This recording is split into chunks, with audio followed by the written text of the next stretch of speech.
All right, everyone, welcome. I'm going to get us started here tonight. My name is Betsy Robley, and I'm the Conservation and Advocacy Director at the Mountaineers. And here at the Mountaineers, we work to protect our public lands and the outdoor experiences they provide through advocacy, stewardship, and education. And tonight, we are thrilled to kick off our climate change speaker series. This series is sponsored by our Carbon Footprint Reduction Committee, and the goal of this series is to help our community learn more about the climate crisis. So in this series, you'll learn about how our current climate reality, new science about flying permafrost, and how climate change will affect the local Pacific Northwest landscapes we all love. And tonight we're excited to welcome Mountaineers member Dr. Sunny Remington Doucette to give a presentation on our climate reality and climate justice. And before we get started, I just want to go over a few short housekeeping items. I want to call attention to the fact that this Zoom presentation is being recorded to share with folks who can't join us tonight. And then second, we ask yourself to remain muted with your video off the whole time so we can focus on our presenter. We'll have time for a short Q&A after Sunny's presentation, which will be facilitated by our wonderful Mountaineers conservation volunteer, Natalie Oak-DeBake. And you can submit a question for answering using the chat box. For sake of time and ease, we won't use the raise hand function for questions. We'll just be monitoring the chat box, and you can pose your questions directly to Sunny. Feel free to submit them at any time. And if you enjoy our event tonight, I hope you'll consider joining us for the rest of our speaker series. Coming up next week on Thursday, April 27th, we'll hear from Mountaineers book and Braided River author Eric Scagliano about the role of thawing permafrost in the climate crisis. Eric is the author of The Big Thaw, which was a 2020 Washington State Book Award winner. And this should be a really fascinating presentation that'll take us to some of Earth's northernmost wild places. Really excited for that. And then the following week on Monday, May 3rd, we're delighted to welcome back Jason Vogel as our final speaker. And Jason is the Deputy Director of the University of Washington Climate Impacts Group. He's joined us before, and he'll share insights on how climate change will specifically affect the landscapes of the Pacific Northwest and what Mountaineers members can do to help. So that is it for me, and I'm going to hand it over to Natalie, who has been organizing this series, to introduce Sunny. Take it away, Natalie. Thank you, Betsy. Thanks everyone for being here this evening and joining us for the first of the three climate change speakers. I'll just do a little introduction right now. Tonight's climate change speaker is Dr. Sunny Remington Doucette. She's going to be talking about her experience with the Climate Reality Project, and she's also sharing insights from her 20+ years as an educator in STEM and in environmental studies. Dr. Doucette, who's also known as Sunny, earned her MS and her PhD in chemical oceanography from the University of Washington. At the UW, when she was doing her field work, she was investigating biogeochemistry in large-scale tropical river basins. So she had been looking into carbon cycling as a graduate student, and doing this in the Brazilian Amazon. And this is when she realized that her scientific research was only one component of making effective long-term environmental changes. Social justice issues like poverty, conflict, and hunger were also influencing people's willingness and their variability to build climate resilient communities and economies. This recognition helped her incorporate social sciences and environmental studies into her environmental science vision, and also into how we think about responding to climate crisis. After grad school, Sunny taught for 3 years in the School of Sustainability at Arizona State University, and then she gladly returned to the Pacific Northwest to take her current position at Bellevue College, where she's now a senior associate professor in the departments of chemistry and earth and space sciences. She's authored an introductory sustainability textbook that's called Sustainable World: Approaches to Analyzing and Resolving Wicked Problems. And the most recent edition is 2017. And she now also manages a project called Climate Justice in the Curriculum, which helps community college teachers and others create climate justice lessons for students. So she's reached out and by now her curricula and her work has touched thousands of students. As part of her outreach, she participates in the Climate Reality Project, and we're going to hear about that in her presentation tonight. So again, welcome, Sunny, and take it away. Thanks for being here. Great, thanks, Natalie. So like Natalie said, I've been involved with the Climate Reality Project. So the presentation that I'm going to give is a presentation from that project. It was not fully made by me, but it's a presentation meant to educate about the climate crisis. So around the world today, we're seeing extreme heat waves, droughts, flooding, hurricanes, other climate-related disasters, and they're accelerating at a truly alarming rate, even just over the past few years. And this environmental form of slow violence is disproportionately affecting people around the world. And ensuring that we have a just future will require swift systemic change. So this talk is going to offer an overview of the seriousness of climate disruption through kind of a rapid fire, one per slide presentation, highlighting dozens of case studies from around the world, case studies of climate injustice happening today, while focusing on three key questions. Must we change? Can we change? And will we change? The first question, must we change, is the one that requires a little explanation of what the climate crisis is all about. So this picture shows the horizon of the Earth, and it illustrates just how thin the sky is. It's not the vast expanse we see when we look up from the ground. And in fact, if you could drive a car straight up in the air at super highway speed, you get to the top of the sky in 5 minutes. It's really thin. And the problem is we're using this thin layer as an open sewer, and we're constantly filling it with greenhouse gases and other pollutants. And that's a problem because when the sunlight comes through that layer and warms up the Earth, then some of the heat that's absorbed is radiated back out to space in the form of infrared radiation.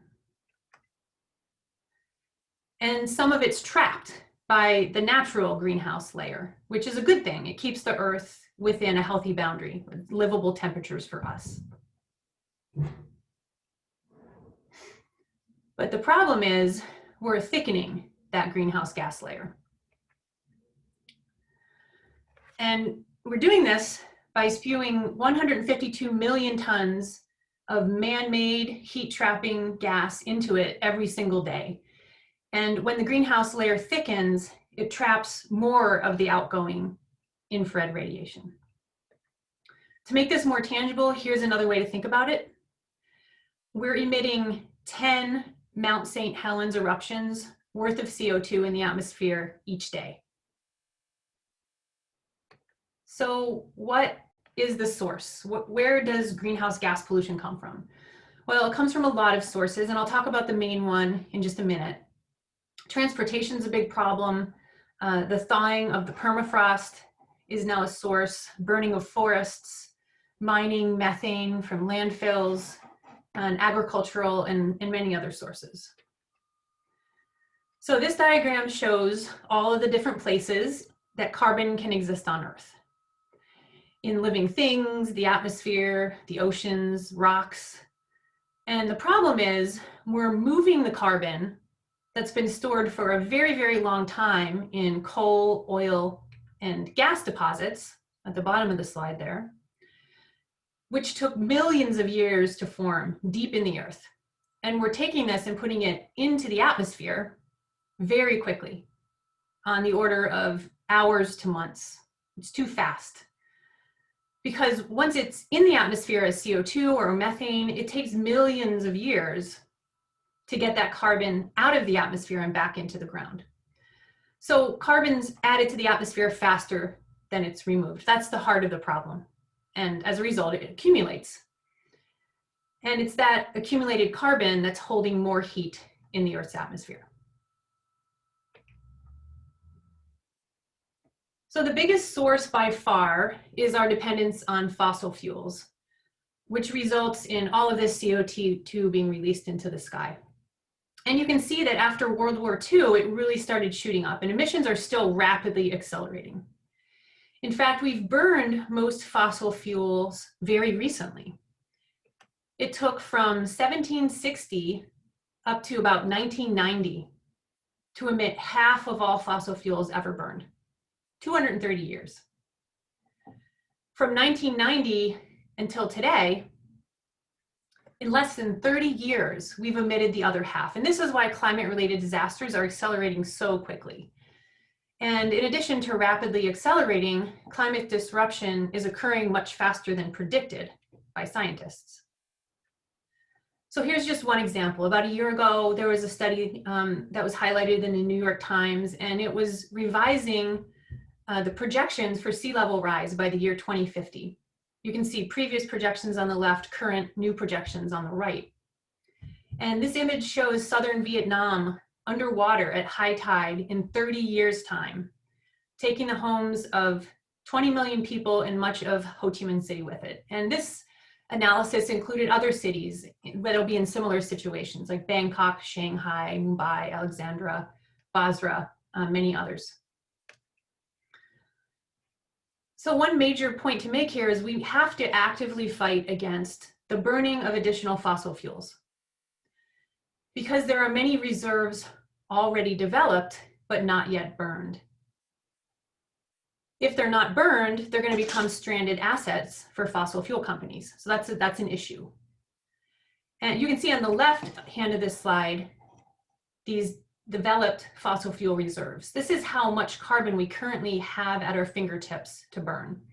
If we burn more than half of that, we're going to exceed the maximum temperature rise of 1.5 degrees Celsius, this bar graph in the middle, which is the maximum temperature rise recommended by scientists. And they recommend that we do not exceed that.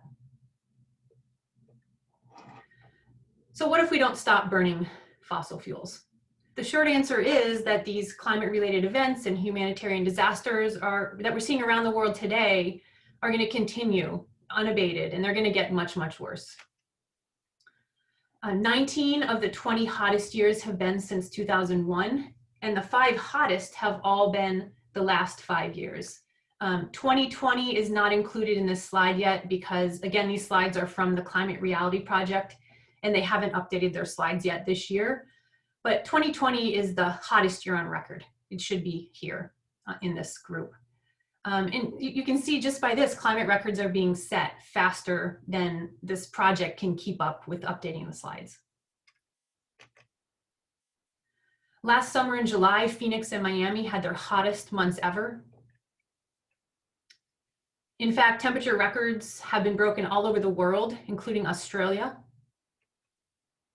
The capital of Australia set its all-time high temperature record a little over a year ago in January 2020, and you can also see the orange skies from all the wildfire smoke simultaneously. Ghana set its all-time high temperature record last April, 111 degrees Fahrenheit, 44 Celsius.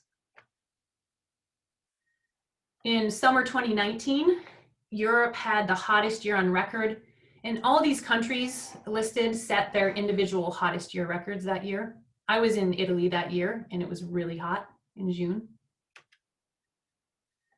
Toward the end of June last year, north of the Arctic Circle in Siberia, it went over 100 degrees Fahrenheit, 38 degrees Celsius. This is probably the hottest temperature north of the Arctic Circle in recorded history. So if we step back and look at the Earth as a whole, we can see that 71% of the planet is covered by ocean. And the result is that 93% of all that extra heat being trapped in the atmosphere is going into the ocean and heating up the oceans. So the other thing that happens when the oceans heat up so much is that it disrupts the water cycle. And it does this by vastly increasing the amount of water vapor coming off the oceans. And then what happens is that these ocean temperatures, which are setting new high temperature records almost every year, and 2020 was very likely to set a new all-time record high. And in fact, it did. So the consequence of this is hurricanes. You hear about these in the news all the time now. When much of the ocean heats up so much, that means that the storms that come over the ocean are getting much stronger because the warmer water feeds that convective energy and feeds moisture into them. We're getting things like 2 big storms hitting the US within days of each other, doing a lot of damage. 2020 was the 6th consecutive year with a pre-hurricane season storm. What that means is a hurricane started before July or June 1st. Arthur and Bertha occurred in mid-May. And the 5th consecutive year with a Category 5 storm, Iota, which caused unprecedented damage to areas of Central America, which was already devastated by Hurricane Eta 2 weeks before. So a lot of justice issues involved with this global problem. We saw Tropical Storm Laura do much more damage in the Northern Caribbean. And what we're seeing is much more water in these storms because the ocean is giving off a lot more water because it's heated. And in the Philippines last spring, more than 500,000 people were displaced by this storm. Hurricane Raleigh hit the Philippines with the strongest wind speed ever recorded at landfall, 195 miles per hour. Cyclone Gati was the first hurricane strength storm to ever make landfall in Somalia. It happened 5 months ago.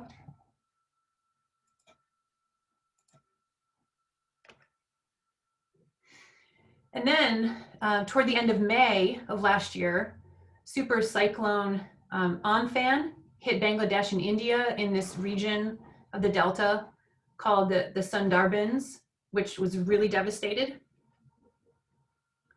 More than 1 million people have already been driven out of this region north toward Dhaka, the capital of Bangladesh, and then farther north across the border into India.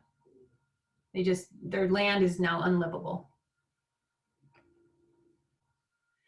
And of course, when people have to be evacuated during a pandemic, this complicates everything a great deal, as we're seeing right now. Another really important point that was made by Pope Francis and others is that these events have the biggest impact on poor people and also communities of color. That's why in the United States, we have the new Poor People's Campaign. And if you look at big downpours on a global basis, they have been really increasing. They are 4 times more likely now than they were just a few decades ago. Again, these events are rapidly accelerating because most of the CO2 that's been released into the atmosphere since the beginning of fossil fuel burning has happened in the last 30 years.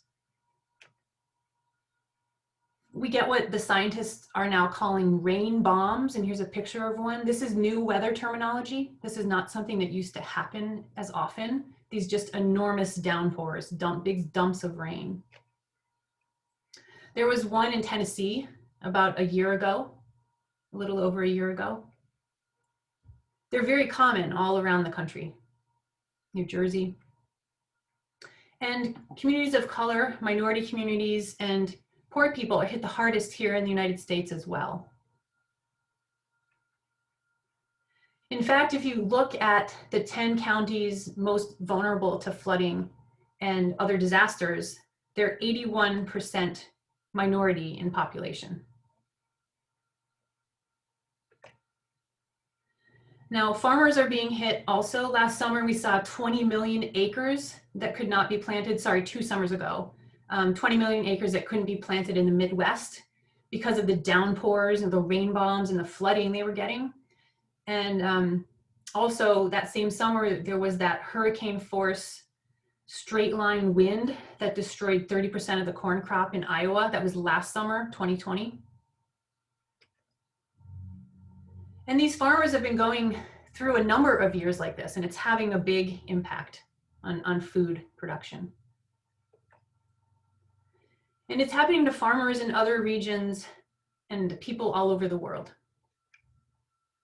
Looking outside the US, in India, they get a monsoon every year, but the monsoons are now much stronger.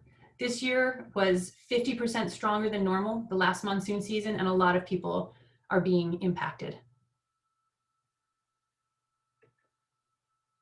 In China, 700,000 people had to be evacuated because of this climate-related flood last June. 100,000 people in Kenya at the end of last April, also displaced.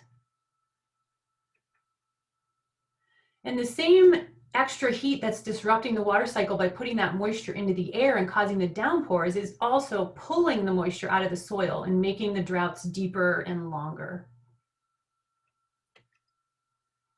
We saw groundwater levels fall very low in Europe last summer. And the droughts in parts of the Czech Republic, it's the worst drought in at least 500 years. In Chennai, in India, they almost ran out of water completely 2 years ago, and we've seen that in other cities as well. I'm sure you've heard of these things in the news. And the higher temperatures are associated with more fires. There's a direct correlation there. We saw that this past summer in California with the Blade Runner orange skies. The fires were some of the biggest that they've ever experienced, such as this one in Napa.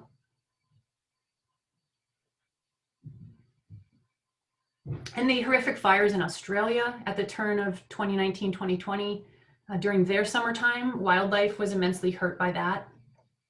And of course, the Amazon, these are man-made fires to clear land for agriculture. That doesn't last very long because the soils are so thin. Farmers, they burn, they plant crops for 3 to 5 years, and then they have to burn again because all the nutrients are in the vegetation, not in the soils. They don't stay around. In Southern Europe, the Prime Minister of Greece agrees that climate disruption is having a huge impact on the region. They're also having a lot of wildfire issues there. And the reinsurance companies are certainly paying heed because they have to pay out when these disasters strike, and you can see the pattern that they've been following. It's also melting the ice. Here's an unnamed huge glacier in Greenland 85 years ago. And here's what it looks like now. And I'm going to superimpose NASA's measurement of how much ice has melted and fallen into the sea in Greenland. It's melting much faster than scientists thought it would. 4 times faster than they thought. And most of it's coming from the so-called permanent ice sheet that's actually not so permanent, it turns out. Same thing's happening in Antarctica. You can see how the melting of the ice in Antarctica has accelerated drastically. And this has surprised some of the ice experts out there. And of course, when this land-based masses of ice melts, cities go underwater. The 10 cities measured by population that are most affected are largely in Southeast Asia, South Asia, and China. But when you look at the cities with assets at risk, the #1 hardest hit is going to be Miami, Florida, followed by Guangzhou, and then Newark area.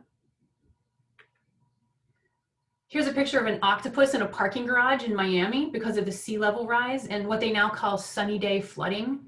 This is more new climate terminology like the rain bombs that did not really exist before. So this is flooding that occurs at high tide, even on sunny days, where a lot of previously dry areas are now flooded. I mentioned New York and Newark. In New York City, there's almost 130 billion in real estate assets at risk. But probably the most vulnerable are the people who live on these low-lying islands like Kiribati here, which they've already purchased land in another country, so their population can be relocated as the sea takes over. It's also a national security issue, and the US Department of Defense has for many years warned us about food and water shortages, pandemic disease, and refugee flows caused by the climate crisis. And we saw this happen after the historic drought in Syria and other factors, which led to the outmigration of refugees first to neighboring countries, then across the Mediterranean to Europe, where it destabilized political systems there. The climate crisis is also a health emergency, and we're seeing it as having an extremely harsh impact. One thing, and not the least, would be tropical diseases, which are moving north. Airline travel has a lot to do with this, but the climate conditions are changing where these diseases can take root and become endemic. And some of these diseases come because we're encroaching on previously wild areas where millions of viruses are still located, and viruses that we haven't encountered before. The estimate is that there are 5 new infectious diseases emerging every single year. And most of them are diseases that come from animals to humans, like the COVID-19 pandemic originated in bats. And then it was mishandled and it spread widely. There's also air pollution that kills 9 million people a year. And when we burn fossil fuels, we create CO2. That's the principal cause of the climate crisis. But at the same time, we see the creation of so-called conventional air pollution, particulate matter that comes from wildfire smoke, and also burning of fossil fuels in coal-fired power plants during driving your vehicle. And that makes people very sick and kills a lot of people around the world on a daily basis. There are now multiple studies showing that this particulate pollution from the burning of fossil fuels is a precondition in terms of COVID, and it lifts the death rate from the COVID-19 pandemic. This is a result of an enormous study that was done in China. And this is not only a problem in places like China, it's also a problem in places like London and other countries like that. And there have been studies in the US that show the same thing, and in other countries. And we have to focus on the racial injustice that's also seen in the excess death rate for Black Americans from COVID-19. And that's because of excessive poverty. It's because of lack of access to healthcare, living conditions, non-zoomable jobs. There are a lot of factors, but we have to address this ethical crisis. And it's not only people that are affected by the climate crisis. We're in danger of losing up to half of all the living species with which we share this earth in this century by 2021. And unless we get busy and just reduce the pollution that's causing the temperatures to go up so dramatically. And actually, this slide is noisy. Let me wait till it finishes. When you add up all the impacts of the climate crisis, you can see it's unaffordable. We haven't even talked about ocean acidification. And here are some of the others: infrastructure loss. It's the largest threat to the global economy.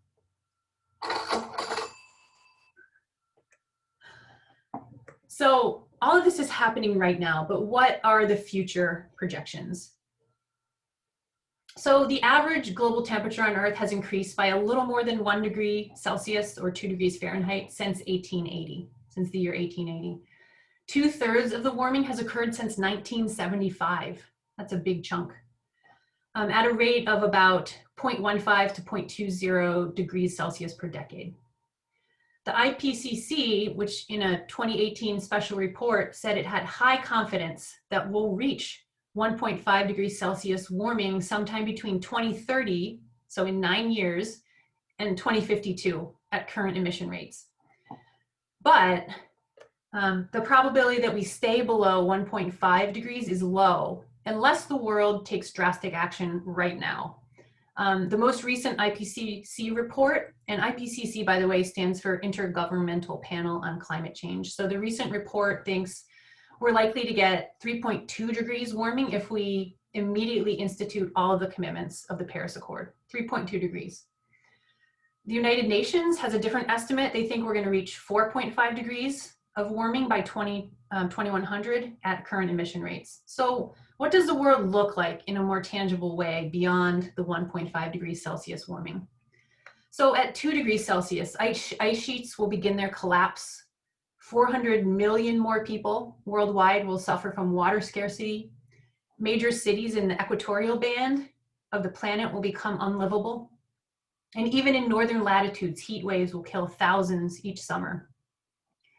There will be 32 times as many extreme heat waves in India, and each will last 5 times as long, exposing 93 times more people. And this is probably our best case scenario. At 3 degrees, Southern Europe would be in permanent drought, and droughts in many parts of the world, like Central America, the Caribbean, Northern Africa, would last longer. The areas burned each year by wildfires would increase by 2 to 6 times, depending on geographical location. At 4 degrees Celsius, there would be 8 million more cases of dengue fever each year in Latin America alone, and close to annual global food crises. There could be 9% more heat-related deaths. Damages from river flooding would grow a lot in many places around the world.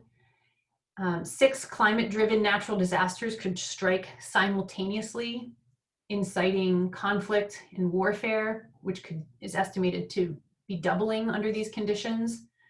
And economic damages would surpass $600 trillion, more than twice the wealth that exists in the world today.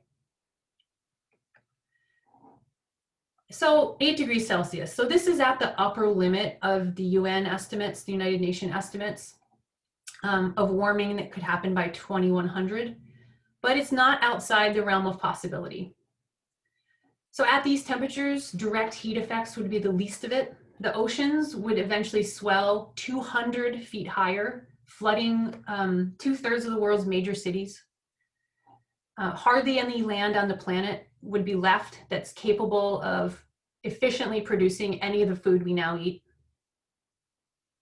Forests would become rolling storms of fire. Coasts would be punished by more and more intense hurricanes. Tropical disease would reach northward to parts of the Arctic. And probably about 1/3 of the planet would be made unlivable by direct heat, a full third. And what are today considered these unprecedented and intolerable droughts and heat waves would just become the norm. So the answer to the first question, must we change, is yes. Clearly, the answer is yes. What about the second question, can we change? Well, luckily the answer to that question is yes, because we have the solutions at hand. Actually, 20 years ago, the best projections for wind energy were that we might reach 30 gigatons by 2010. We've already beat that goal by over 22 times. This exponential curve showing the use of wind energy is inspiring. It's going up quickly. And it's even more inspiring when you look at the best projections for solar 18 years ago. By 2010, they estimated we might be able to add 1 gigawatt per year. Well, when 2010 rolled around, we beat that goal by 17 times over. And last year, we beat that mark by 121 times over. This exponential curve showing solar PV installations is even steeper, going up even faster.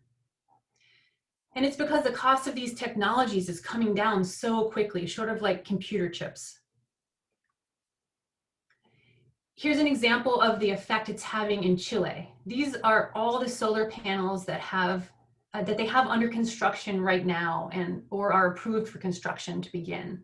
Obviously, this is a breakout, and there are many regions around the world where we're seeing the same pattern. So this is incredibly inspiring and causes a lot of hope. And we're not going to run out of solar energy. We get as much solar energy in 1 hour as the entire global economy uses in a full year. And we're seeing battery storage improve. And look at the future projections. This is a new $1 trillion industry. We're also seeing electric vehicles begin to displace the internal combustion engine. And in fact, Washington State just passed something through the legislature going electric by 2030 in 9 years. Cars being sold in Washington would all be electric. So I hope that goes. The exponential curve showing growth in the number of electric cars on the road is getting pretty exciting as well. So can we change? Yes, we can change. We've got what we need to change. But the big question, and the most important question, is will we change? Because we do have a lot going for us. The Paris Agreement indicated that maybe we'll change because every nation in the world agreed to go down to net zero greenhouse gas emissions by mid-century, by 2050.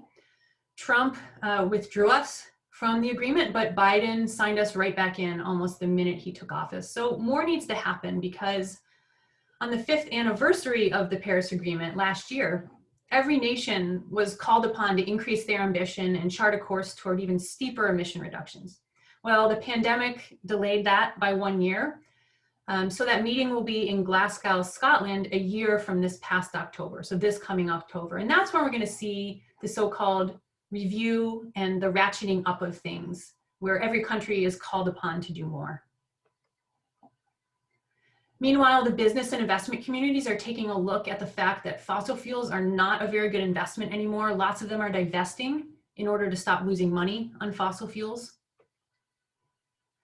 We're also seeing state governments take the lead, and many of them are moving faster than required by the Paris Agreement. And we're seeing also a lot of cities taking the lead, and this is a very hopeful, inspiring sign. I mentioned investors. There are a lot of companies that have made a commitment to go 100% renewable energy. And we've got the younger generation that's demanding a brighter future. This is one of the many thousands of marches by young people. So what can you do? And this is where I'll wrap things up. Systems change is desperately needed.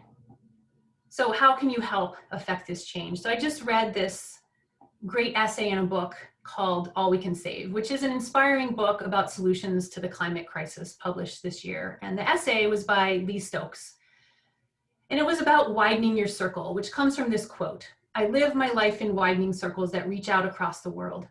So the essay starts by discussing the importance of becoming aware as an individual of unsustainable energy use and how to change it. But then argues that you can't stop there. You can't just ride the bus and become a vegan and just do things with your own self. You have to go beyond that. So in the essay, she even goes so far as to say that if you died tomorrow and all of your personal carbon emissions stopped, that it would make only a tiny difference in the global carbon budget. So in other words, if you were an individual who was carbon neutral and you died tomorrow, it wouldn't help at all the things you're doing. Instead of making individual changes, she argues that we all really need to widen our circle beyond ourselves and into our community.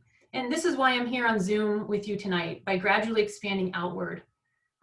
We need to talk to family and friends, then expanding to maybe starting conversations with random individual people about climate, then going on to give public presentations to groups of strangers like this talk tonight, then maybe joining an organization, and finally pushing for policy change. You may feel that you don't have the expertise to do this, but you do. You don't need to be a climate scientist to tell people that we need to stop burning fossil fuels. Just so you don't need to be a doctor to tell someone to stop smoking around a baby, right? So here's a list of many, many actions you can take to begin to widen your circle. You can even take part in the Climate Reality Leadership Training. I did it last summer. This is where I kind of was trained on giving this presentation. They give you all the presentation materials. It's a great way to go. It's all online right now. You don't even have to travel anywhere to do it. And then you can give a talk like this, like I'm doing with you, to your communities, at your workplace, you know, whoever your community is. There was a training this month, and there will be another one in October. So we all need to do this, because to change everything, we need everyone. So that's all I have. Thank you.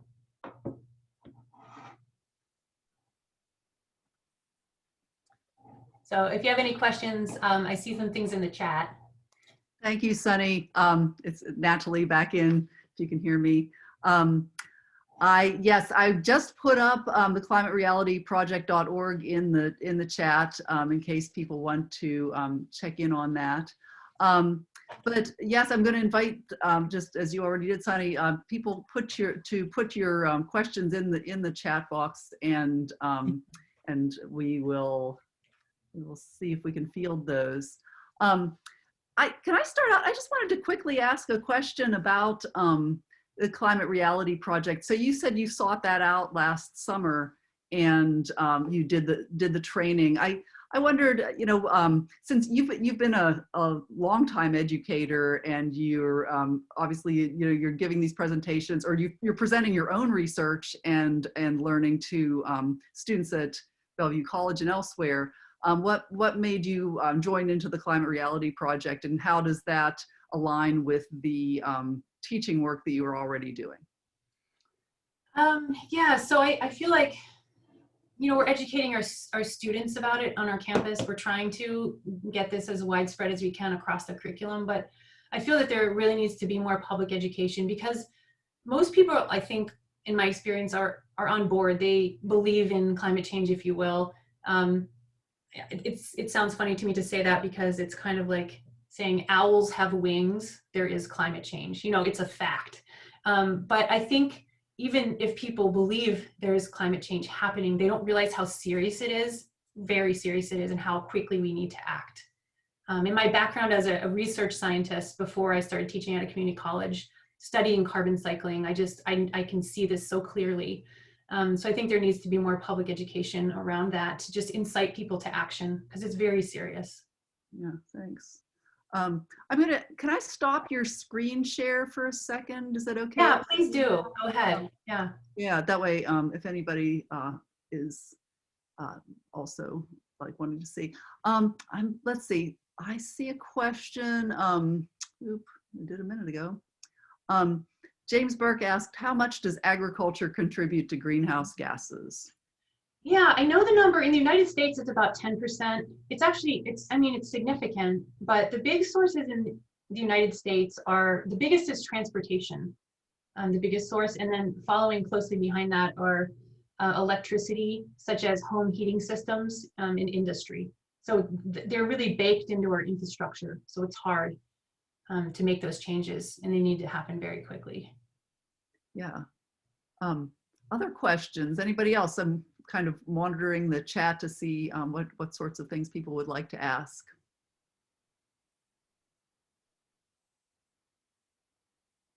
I have another question. I'm curious what, I know that the Climate Reality Project slideshow updates regularly, but I was curious whether you've heard much about changes in kind of carbon in the atmosphere over the 2020-21 pandemic. And what I've been hearing is that since industry didn't pause, we still have, it bears out what you've been talking about this whole time.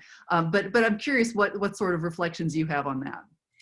Yeah, it's kind of like we've just turned down the tap a little bit. I showed that slide with the CO2 going into the atmosphere and coming back out. We've turned down that in tap by 7% for the year, not that much. And because it was all transportation based, right? Industry didn't slow down. Although we stopped heating our office places, we didn't stop heating our homes. So that those CO2 emissions that are baked into our infrastructure, our buildings, is where it's really at. And none of that really changed during the pandemic. So it's a very small amount.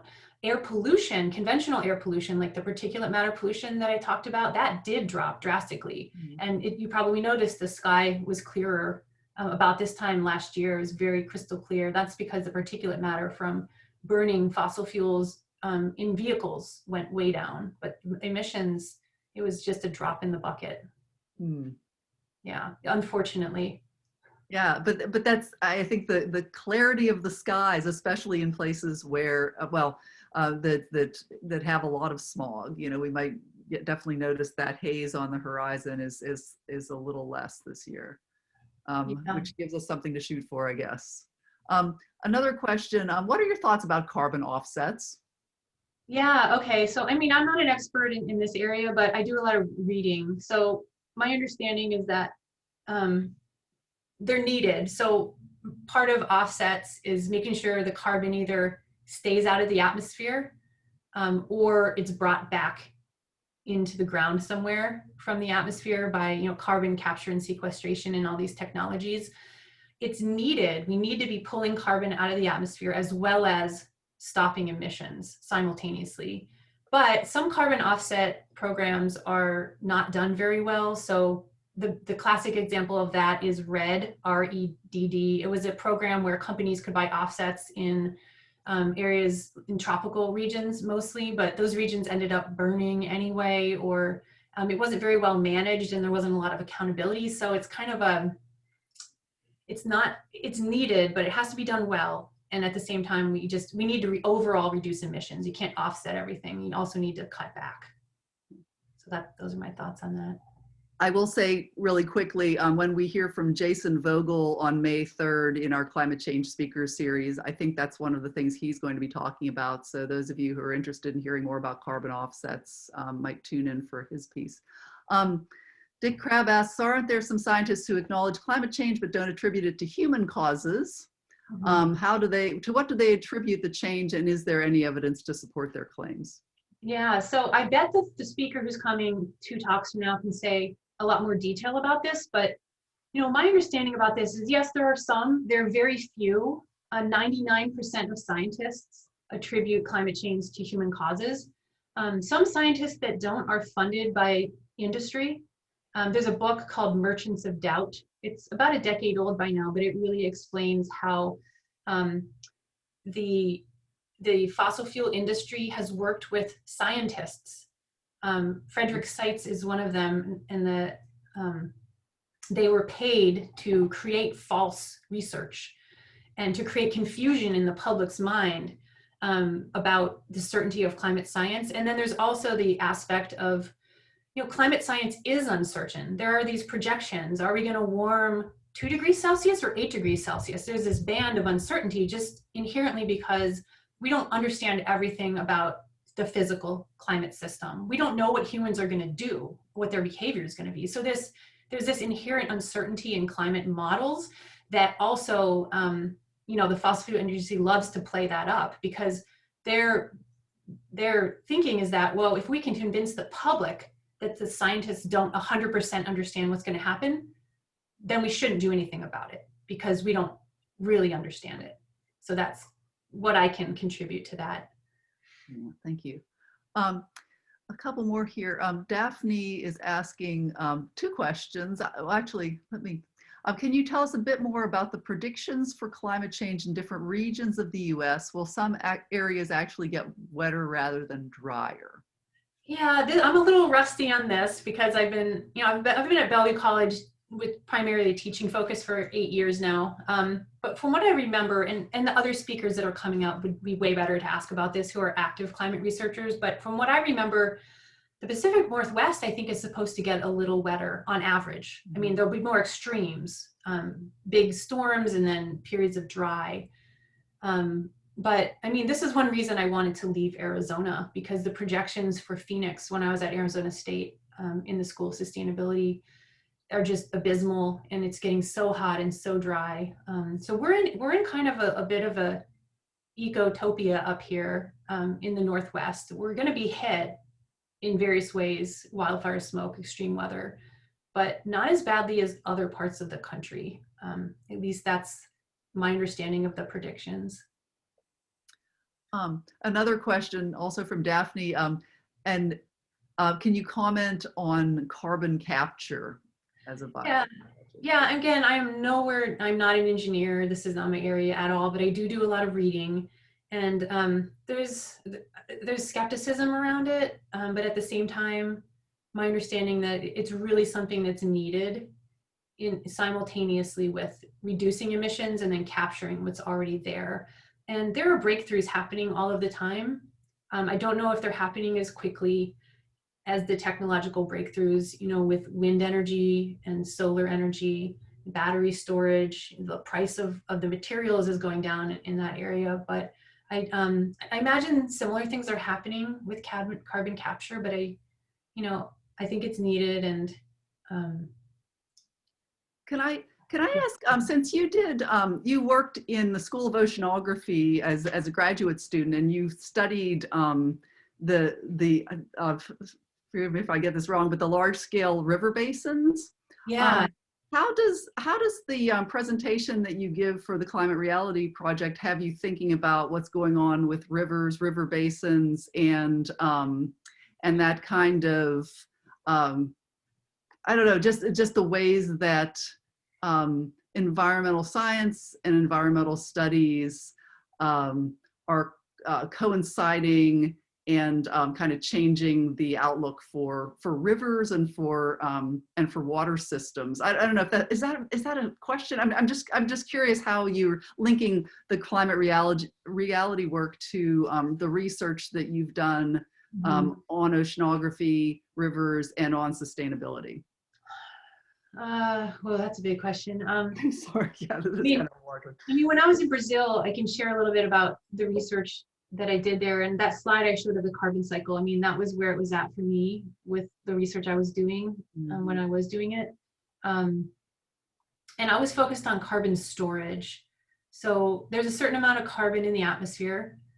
It's estimated that about half of the carbon dioxide that gets put into the atmosphere goes into the ocean, and about the other half goes into the land. And I was studying the land end of things. So what we were trying to figure out was, all right, the trees in the forest are taking the carbon dioxide in, they're making it part of their leaves and their bark, and then the trees die and it goes into the soil. A lot of it's stored in the soil, but I was trying to study how much is stored, and then what happens when the soils eventually wash into the river. Does it flow down the river and eventually just get buried at the bottom of the ocean, or is it processed in the river and released back to the atmosphere as CO2? So that's kind of my connection there. I showed that one slide, and I was studying a small area of the carbon cycle, trying to put better numbers on that diagram.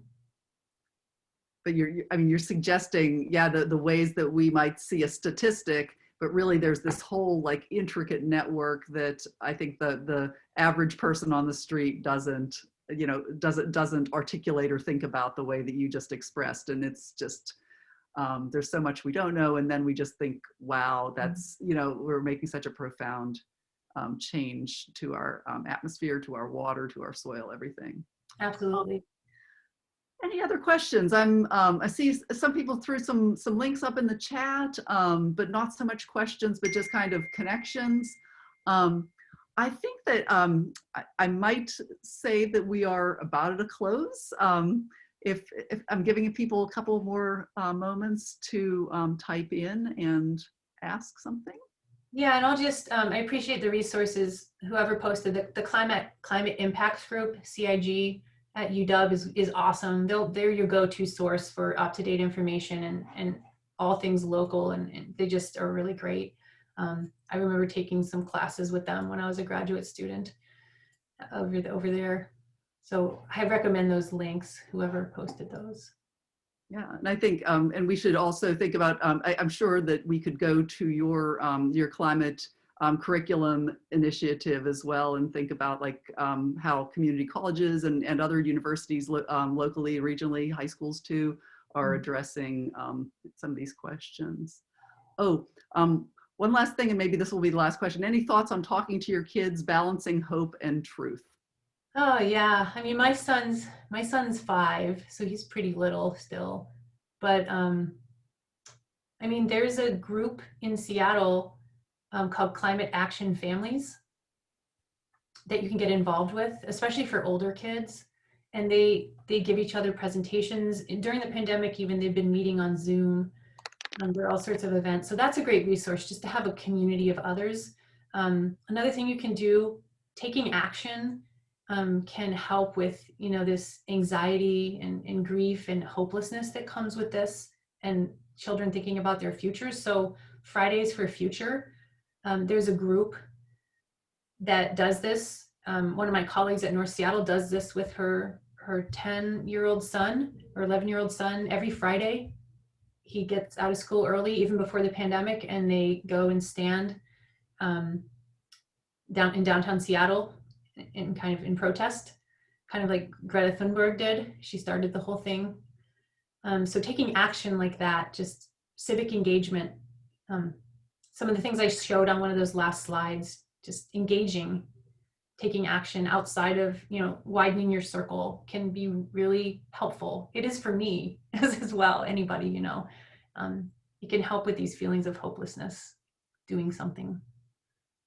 Yes, that is a really good place to close on, because there are ways that we can take action in spite of the fairly bleak outlooks that some of the slides outline. We can think about ways to address things. And I love that metaphor of the widening circles, because here we are, we're starting a circle right now. So yeah, and the biggest thing I can say is just, you can't just take the bus and eat a vegan diet and use a water bottle. Like, you have to get out into your community. We need everybody to do this right now. So I'll just stop with that.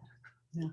Thank you so much for being here with us, Sunny, and for kicking off the series. And everybody in the group, thanks for being here. And please turn up for our next few weeks as well.